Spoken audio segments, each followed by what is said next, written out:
déjà ici sur le terrain Sainte-Thérèse, dans la commune précisément d'Ndjili, là où le président Martin Fayulu et son coordonnateur Adolphe Muzitu, qui vont, n'est-ce pas, s'adresser au peuple congolais en général et le peuple quinois en particulier. Vous voyez déjà, nous sommes ici sur place.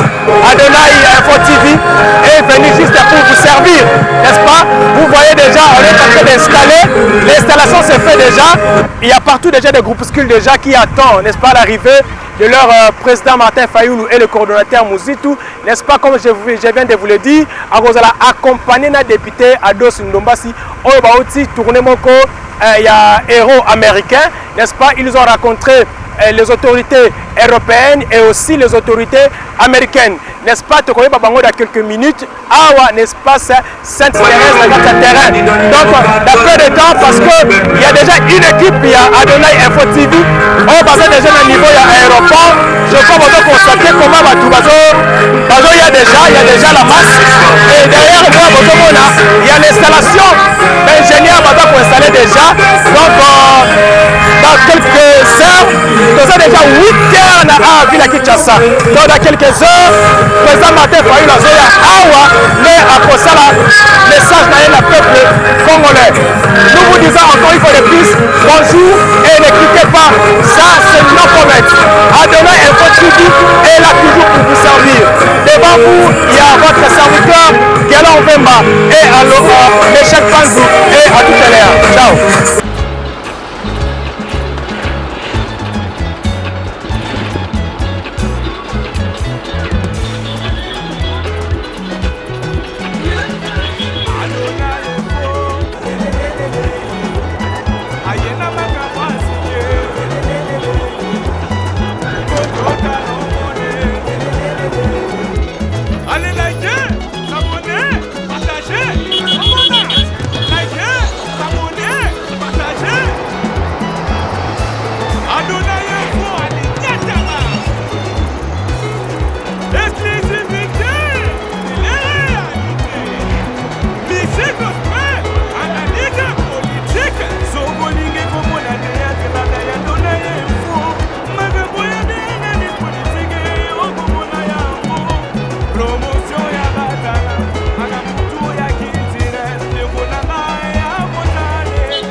Très chers téléspectateurs, il y a Adonai Info TV. C'est depuis 8 h du matin que nous sommes ici à l'aéroport international de Ndjili, n'est-ce pas?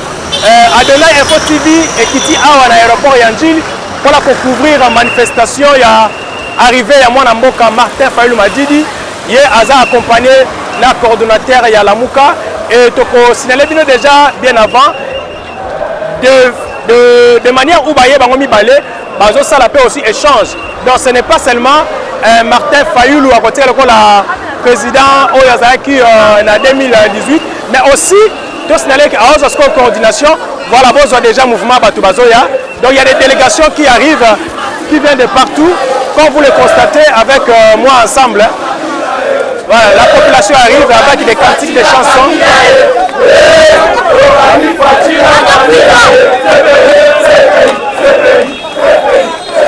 Voilà, là c'est Adonai Info TV.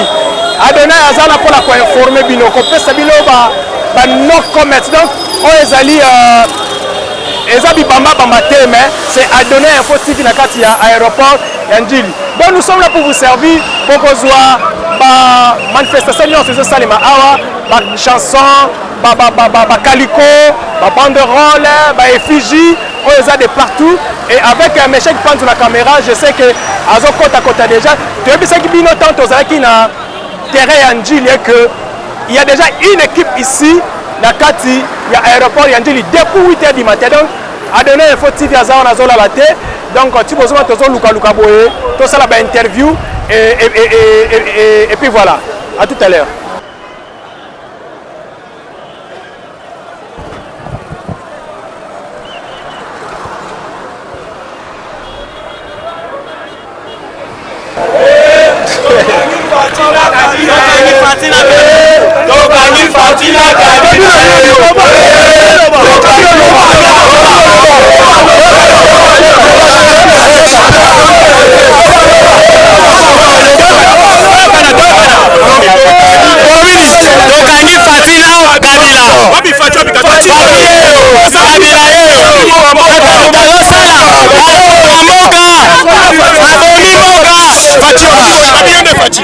Fati kangai mabawani, kangai maseba.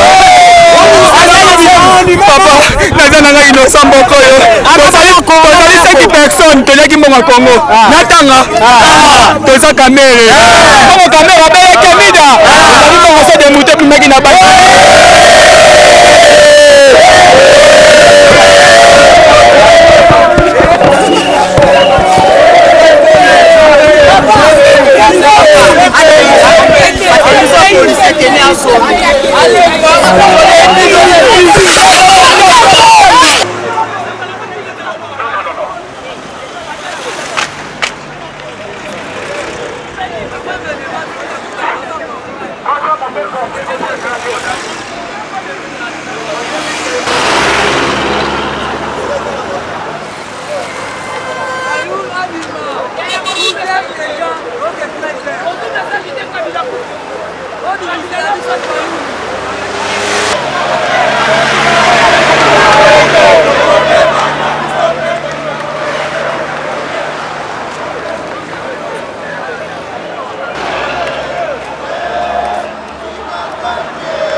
Mbote mwana mboka.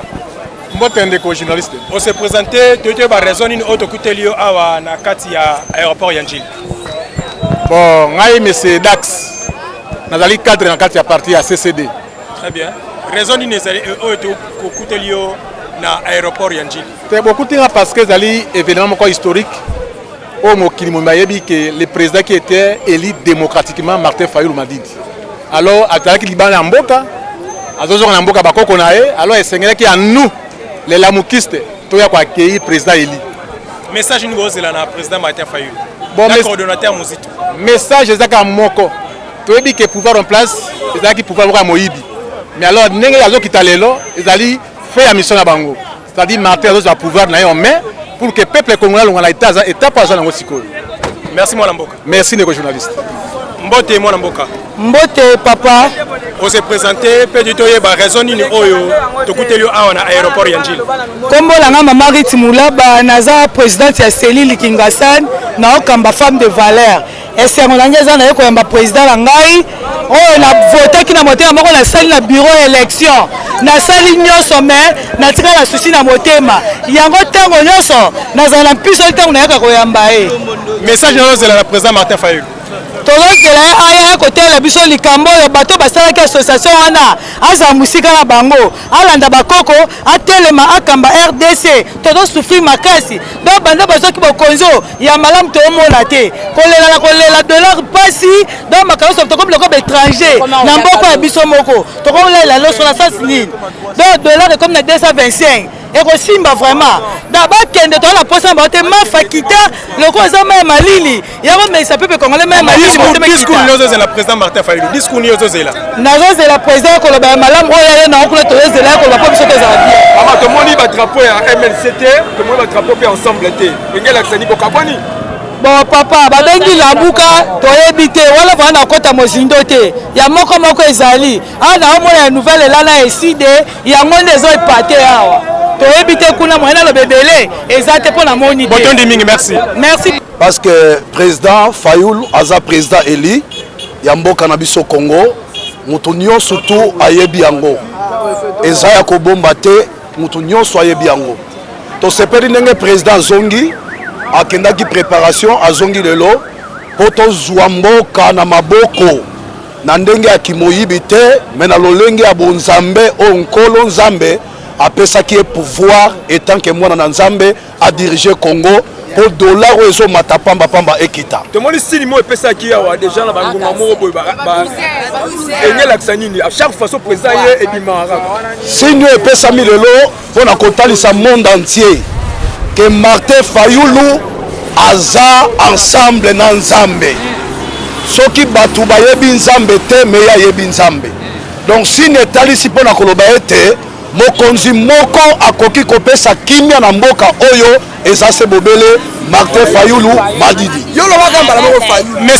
message bozela na président Martin Fayulu eloko oyo biso tozozela mpo na président Fayulu tomoni deja buzobebele oyo etie peuple congolais na pasi lokola président Fayulu aye azongela kursi oyo tozalaki nango wuta kala afin ke bato bayeba ke ezalaki mensonge te ezalaki vérité balembi deja baza na eloko ya kosala te batia vérité na mesa afin ke kope Congo ekende liboso na nzela ya président Martin Fayulu.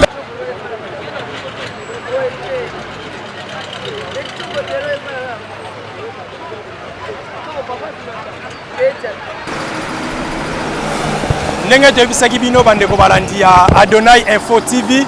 Donc nous sommes ici à l'aéroport de Njili, n'est-ce pas? Nous allons expliquer bien à tout moment.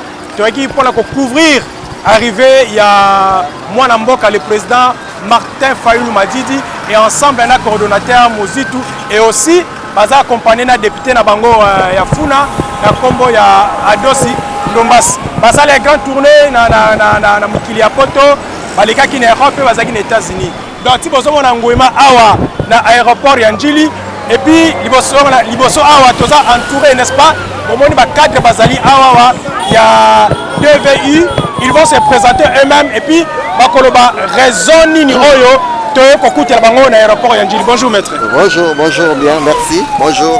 Raison nini ozo justifier votre présence ici na aéroport ya Njili? D'abord, je commence par me présenter. Okay. Je suis maître Emmanuel Yobo. Je suis cadre de la dynamique. Donc la dynamique pour la vérité des urnes. Mais je suis secrétaire national du parti RPDR. Alors nous sommes ici à l'aéroport d'Njili.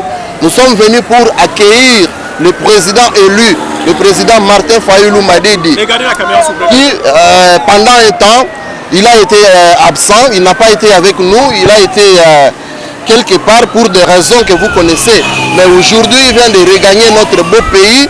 Il veut regagner tout le peuple congolais qui a donné confiance à M. Martin Fayulu Madidi.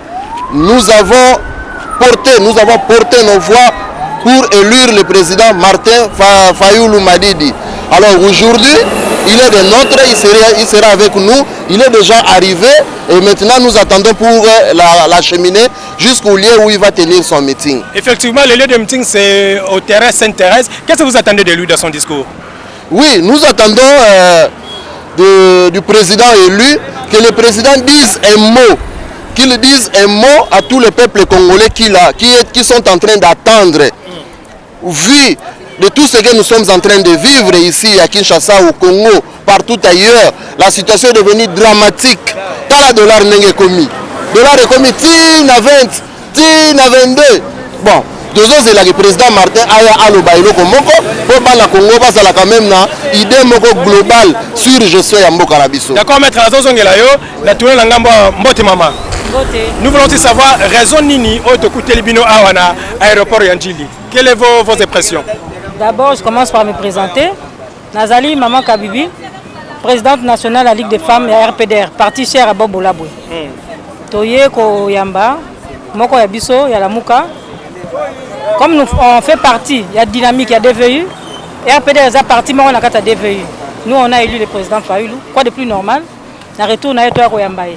Voilà la présence de Biso Yangoana. Alors, bon, c'est la Naïni. Aloba, Nini, Poissi, Aloba déjà ming. Tu n'as pas politique, Aloba trop. Mais particularité, Nini, il y a un message, il y a Martin Fayoulou au Bozozela. Particularité, Tozela, au Ebi, situation en Bokande est commis. Bokezé Rokufa. Na voyage, c'est vrai. Akenaki mobembo akenaki ko solola ayebisa biso eloko nini ayeli biso ya conséquent pour na changement comme heureusement ayena cordon muzitu pour banda kena dollar et mata azonga na kisa dollar bon to bandenge nini makamtu to ko avancer nango. Mais madame lui n'est pas dans les affaires au kisa dollar ndenge. Mais papa ba faire nyos bas ba uti ko solola boko ba uti ko solola kuna tamso ba yepe na makambo ba bi ba pona ba réforme to solola ba zo pesa ba proposition. Ceux qui pouvoir en place, ceux qui sont ceux qui sont ceux qui biso pour biso to lingi mboka ekende malamu. Batu batika ko souffrir. Très bien, tous on la maître pour closer interview na biso mais peuple congolais ba secteur ne se ko beba. Martin Fayoulou déjà pouvoir azala en souté. Déjà président de la République a déjà élu, ben institution est déjà mise en place. Maintenant qui maman le bi que mamba dollar, est-ce que Fayoulou a la capacité ya ko quitter dollar? Papa, oyo nyonso o tozo vivre au na Congo. Nyonso o tozo mona. Et la conséquence, il y a le 30 décembre 2018. Et nous sommes vivre. Et c'est la conséquence, il y a le 30 décembre 2018. 2018. Peuple congolais, si voix na bango et pas ya mutu moko que mutu ya ko diriger biso yo monsieur Martin Fayoulou Madidi. Yo oye osali ba mécanisme na bino, bosali deal na bino. Bozui pouvoir dans des bino bolingi. Bolingi to zela sunini. Ata bo salindeni, ezo fou ya malédiction. Ata bo utiliser ba méthode nyonso bo sangisi be économiste banani. Solution egozalate. Il faut bolzong la place peuple congolais après ça le pouvoir na. Veut dire. Mais Martin Fayoulou m'a dit, il fallait pas reconnaître nous que bon, Martin peuple congolais a voté qui yo. Mais Yemo Martin il a reconnu que question la vérité des urnes les a insultés. Papa. Tala, oui, je comprends le terrain. Ce qu'on a dit que question la vérité des urnes les a insultés. Ayebi pour la nini à l'autre il ne veut pas dire que nos peuples congolais va voter. Solution est à moko. Bon lukato ba peuple congolais a voté qui nani. Bobenga mutuana, bozo insele pouvoir nae. Solution ba congolais yango wana. Tala yo moko. Yo moko tala ka ndenge peuple congolais. Tala baluka kala minité, toza bango kala minité. Baluka tala yo moko. Baluka tala mondo. Tala basi balala. Mais chaque panza ça on a besoin déjà. Il y a pas match, soko baluka ka otali. Tala mondo yo moko match ezati. Pour match c'est Betamaki, ou comme nous avons un reportage. Qui te remettre Tozala qui nabino. Nous voulons maintenant avoir la réaction de la population. Toeba, Bazo Zelani n'est pas ya Martin Fayoulou Madidi. Moi l'amboka tout le monde a mis drapeau mbote. Mbote papa. Drapeau ya SID. Olobini ni na mokolo lelo. Biso atoyi pona ozela mokonzi na biso o to vota pona ba jeune pona mboka. To vota ki me ba pesa nini o kibokonze pa mutu mususu. Oza posa bon na biso to réclamer ngo to zango vraiment 100%. Bon on bon nini? Kibokonzi. Ilo ezanga kombote wana. Kibokonzi. Kitoko bana donner info TV toza awa na aéroport ya Njili. Toza continuer ba interview na biso Mama Mbote. Mbote papa. Na mono lati photo ya Martin Fayoulou Madidi likambuni na ye. Oui, na ego yamba ya Martin de toza boto ebele. Président élu oyo biso peuple congolais tozela. Oh, te voté qui le 30 décembre na se ya mbula. Yango moni lelo to ye awa po to ko yamba président eli na punda ya pembe o biso peuple congolais. Qui ça me chaque panza zo kuna? Punda ya pembe yango o biso peuple congolais to sali cotisation na biso pour na ko pesa bonheur na ye. Oh ya le 30 décembre. Merci maman. Papa, olongo baksanine. papa nana eloko akobakisa te moto oyo ayibi eloko na yo na butu mwaye o moto oyo ayibi eloko na yo na butu mwaye okanga ye eza te me oyo ayibi na moi okolanda ye ti suka osali nini okozwa eloko na yo wana biso tozolanda eloko na biso oyo bayibi eloko nini kingana naweza makasi papa lingo loba nini place wa elobo elingo loba biso pouvoir na biso tovotaki Matidi Fayulu mais na 2 minutes oyoka o kingani yango nani tala ndenge biso tozosofrir tala nzala tozomona bariske tosala nini tala bana ndenge bazole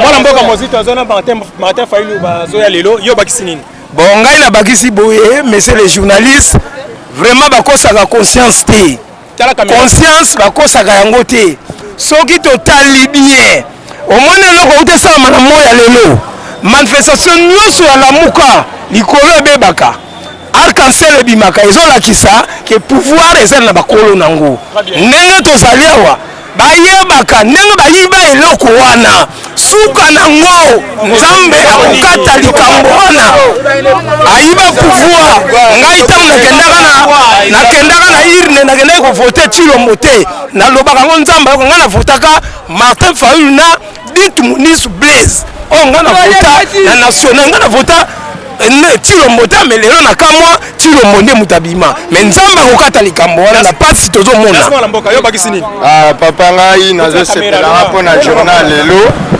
parce que toye susu ebele kosangana po toyamba mwana mboka président eli Martin Fayulu Madidi mais eloko epesa biso mpasi ndenge toye boye ebele peuple ozomona oyo eye kosepela na président na bango bavotaki to baluka na simo yesu te kinganji boye tosepeli te depuis pe eloko na bakisa dollar ata ndenge ekenda lelo naza $5 funa change yango na 10 000 $10 20 000 moto oyo akitiela biso dollar unique oyo toyebi eza Adolphe Muzitu nde yenda akitisa dollar metala lelo siko bokonzi yango eza ya nani bososola bino moko. Merci papa yo bakisi loko ngai papa nalobi boye tozali obe na ngambo ya kasete awa boye babengaka zamba mais soki Fayulu azalaka mbela biso toza na mwinda awa boye mais mwinda ezali te toza molili baza kofinga biso babolole kuna na zamba mais lelo toyi koyamba ye azwa solution na biso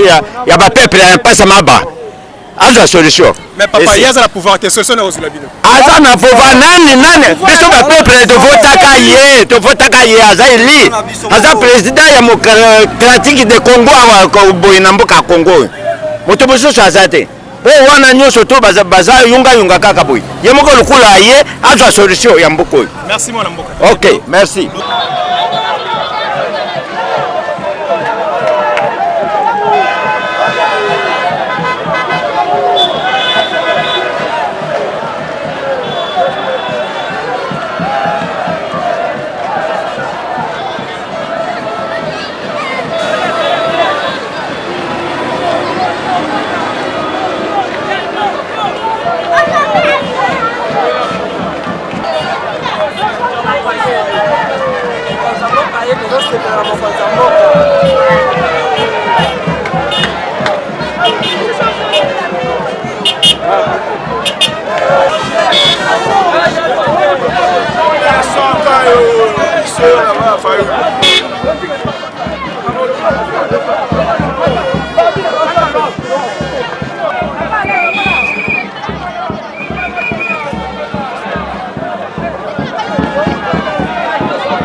Bonjour président. Oui, bonjour. Vos impressions justement à Lingala?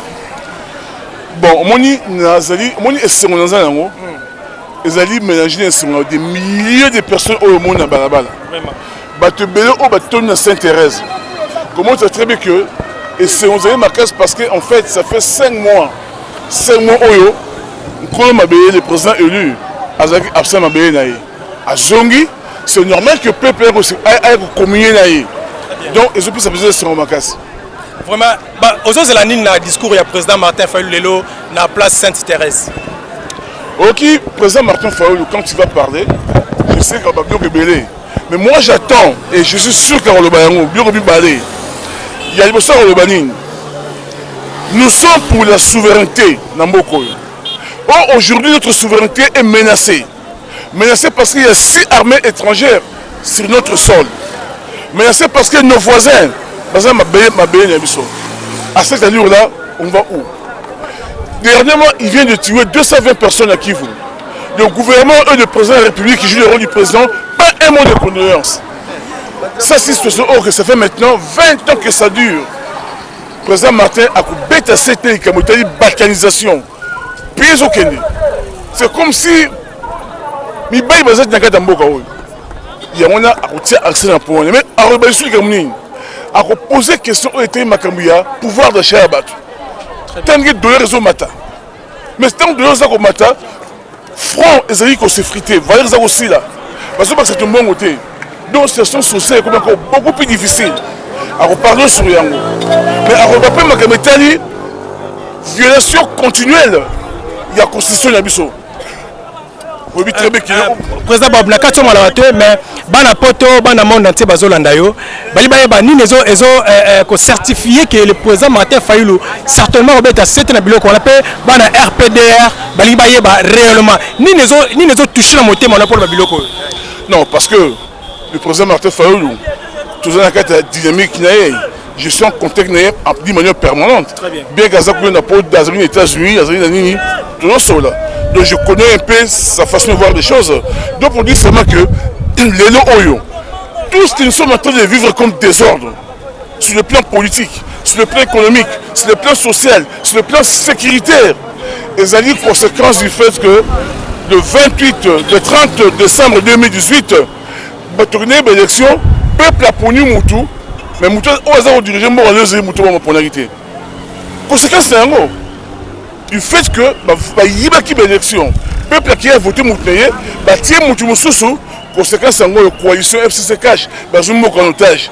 Le président Martin Fayulu a survolé Makamoutou n'est le gagne soina. A parlé Makamouya, il y a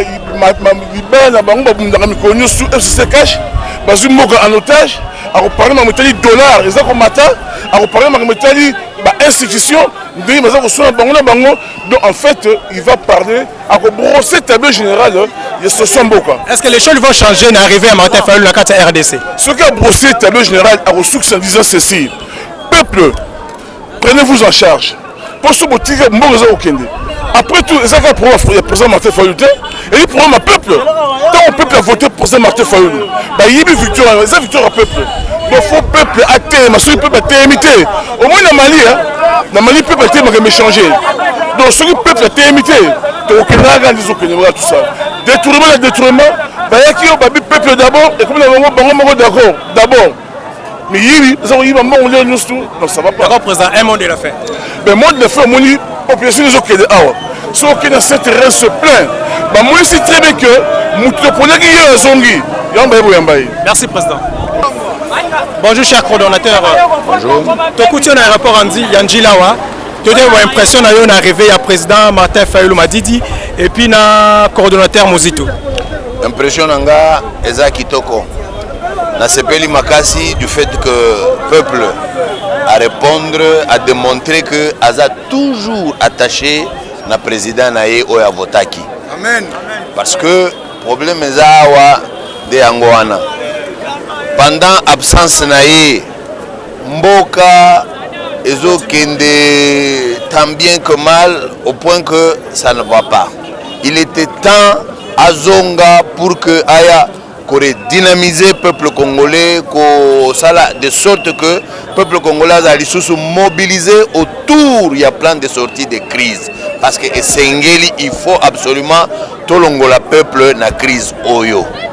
Congo est un pays de tous les rêves. un pays à opportunité, un pays à rêve nyonso. Malheureusement, leadership Otozanango à la tête du pays est défaillant.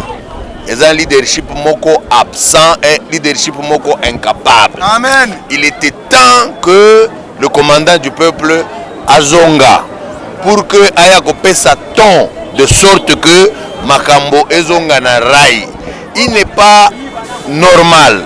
Babomi plus de 220 personnes à Kipupu, ni Oyo Azana soi-disant à la tête du pays, ni gouvernement naïe, ni assemblée nationale, personne à se mettre, personne à lobby et l'autre côté. Comme pour dire que Bazaba complice de ce qui se passe à l'est du pays. Il était temps que le président élu Azonga pour Aloba Alt. Dernière question, cher coordonnateur. Aujourd'hui, il y a un retour, il y a Martin Fayulu, DVI au juste. Aujourd'hui, il discours Nini Bozela, n'a pas de Martin Fayulu. Pour le discours, personnellement, la ligne n'a pas primeur. Sengeli Yemoko a Sabino message clair. Mais sinon, ce qu'il faut toyeba, qu'il est temps, peuple à se mobiliser pour que tout s'engage dans la voie moko auto kende na ba réforme. Tokende na ba réforme de sorte que Mboka ait se préparer pour la élection. Parce que sans réforme, point de besoin, il y a qu'organiser une élection dans Mboka Oyo. Sinon, ce serait un individu au nom de Kabila, lui, a fandi na kwenaye, peuple qui est voté à lobby, Oyo peuple voté na annulé yango, n'a décidé président Yeoy. Tolingi Babilo kwa na lisusu te. Voilà le message que nous avons pour que Mboka ait joie élan. Merci coordonnateur. Rendez-vous la Sainte-Thérèse. Moi je vous remercie.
Tchau, obrigada.